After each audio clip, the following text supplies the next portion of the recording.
ఈరోజు తెలంగాణ వీరులకు పురుడు పోసిన నల్గొండ జిల్లా మునుగోడు గడ్డ.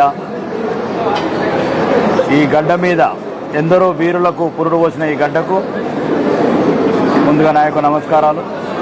రెండోది, ఈరోజు రాష్ట్రంలో జరుగుతున్న ఒక అరాచక పాలన, అబద్ధాల పాలన, అనుముల రేవంత్ రెడ్డి అబద్ధాల కోరు. తెలంగాణ ప్రజలకు నట్టేట ముంచి అధికారంలోకి రాకముందు 6 వాగ్దానాలు, 420 వాగ్దానాలతో రాష్ట్ర ప్రజలని వంచి ముంచి గద్దెనెక్కి ఈరోజు రాష్ట్రంలో ఒక అభివృద్ధి లేకుండా అవినీతితోని, అన్నదమ్ములతోని పరిపాలన చేస్తున్న ఈ దుర్మార్గమైన కాంగ్రెస్ పరిపాలనకు చర్మగీతం పాడాలంటే తెలంగాణ ప్రజలు ఈ దుర్మార్గమైన కాంగ్రెస్ పాలన పట్ల, వీళ్ళు చేసిన మోసాల పట్ల ఈరోజు జాగృత వహించాల్సిన అవసరం ఉంది. ఇంకా రేపు రాబోయే నల్గొండ జిల్లాకు రేవంత్ రెడ్డి ఏ ముఖం పెట్టుకుని వస్తున్నావు? ఈ నల్గొండకు ఏం చేశావని? నల్గొండకు 2 మంత్రి పదవులు ఇవ్వగానే మురిసిపోయే జనాలున్న ఈ నల్గొండ జిల్లాకు న్యాయం చేసిరా ఇక్కడ ఈ జిల్లాకు?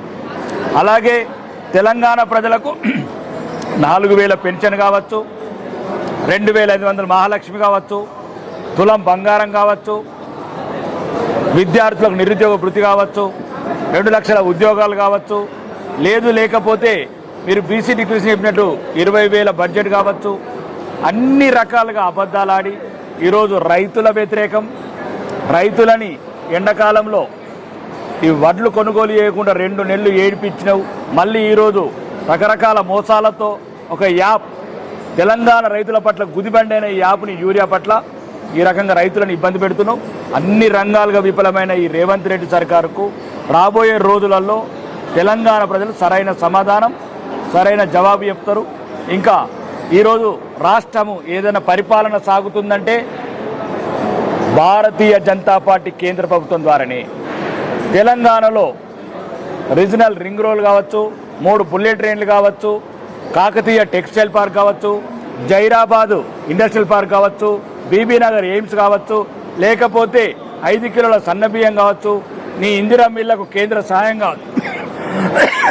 సాయం కావచ్చు.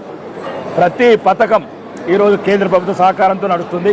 మరీ ముఖ్యంగా గ్రామాలలో వైకుంఠ ధామాలు కావచ్చు, ఎన్ఆర్జీఎస్ రోడ్స్ కావచ్చు, డ్రైనేజీలు కావచ్చు, గ్రామ పంచాయతీ బిల్డింగ్లు కావచ్చు, ప్రతి ఒక్కటి జీరాంజీ లాంటి పథకాలు కావచ్చు.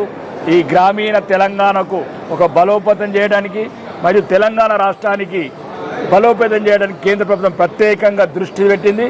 మరియు రాబోయే రోజులలో త్వరలోనే ఈ కాంగ్రెస్ పాలనకు చరమగీతం పాడి రాబోయే రోజులలో ఒక ధర్మ పాలన, కుంభకోణాలు లేని, కుటుంబ పాలన లేని ఒక ధర్మ ప్రభుత్వాన్ని ఏర్పాటు చేసి ఈ రాష్ట్రాన్ని డబుల్ ఇంజన్ సర్కార్, కేంద్రంలో రాష్ట్రంలో ఎట్లయితే ఆంధ్రప్రదేశ్ ప్రభుత్వం అభివృద్ధిలో పరిగెడుతుందో అలాగనే అన్ని రకాలుగా రైతుల పట్ల కావచ్చు, నిరుద్యోగుల పట్ల కావచ్చు, మహిళల పట్ల కావచ్చు, అన్ని రకాల అభివృద్ధి పథకాలు ముందుకు తీసుకెళ్తూ ఈ రాష్ట్రాన్ని ఈ దేశంలో మొదటి స్థానంలో నిలబెట్టడానికి భారతీయ జనతా ప్రయత్నం చేస్తుంది. దాన్ని బట్టి తెలంగాణ ప్రజలని చైతన్యవంతం చేయడానికి రేపే దేశ అధ్యక్షుడు, Bharatiya Janata Party national president Nitin Nabin గారు వస్తున్నారు. రాబోయే రోజులలో కేంద్ర పార్టీ ప్రత్యేకంగా దృష్టి పెట్టింది. ఎట్లయితే వెస్ట్ బెంగాల్లో కార్యకర్తలని, ప్రజలని చైతన్యవంతం చేశాం, ఏ రకంగా అయితే ప్రజలని ఆ దుర్మార్గం పాలన నుంచి విముక్తి చేశామో రానున్న రోజుల్లో కూడా తెలంగాణలో ప్రజల్ని చైతన్యవంతం చేసి ప్రజాక్షేత్రంలో ప్రజల పట్ల ప్రతిపక్ష పాత్ర నిర్వర్తించి ఈ రాష్ట్రంలో కాషాయ ప్రభుత్వాన్ని ఏర్పాటు చేస్తామని ఈ సందర్భంగా చెప్తాం. బోలో భారత్ మాతాకి.